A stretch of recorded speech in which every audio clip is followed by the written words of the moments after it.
Vai.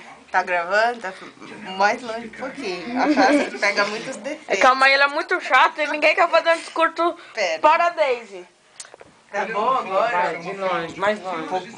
Faça mais um pouquinho. Que eu não tô maquiada. Quando tá maquiada é mais perto. Tá, vai. Então vamos lá. Daisy, parabéns. Feliz aniversário. Te desejo toda a felicidade do mundo. Eu já tô quase chorando já. Que seu dia seja maravilhoso. Você é muito especial pra gente, A pra gente mim. vai dar parabéns pra Daisy, só 10 pras outras. Não. Parabéns é o dia inteiro. E a mãe ainda falou, só depois da novela Falar. Que você tenha muitas felicidades, sucesso, muito amor na sua vida. Muito amor.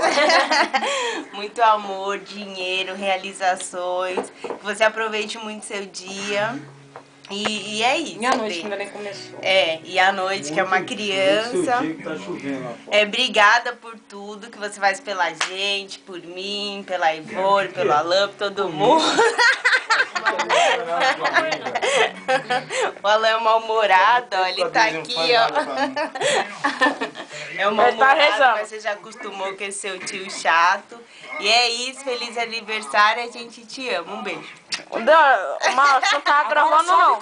Peraí, acho que não tá gravando não. Não tava gravando, Davi, meu, falei tanta coisa, cara. Deixa as Não tá gravando. É qual coisa pra gravar aqui? Sobe e coloca no YouTube.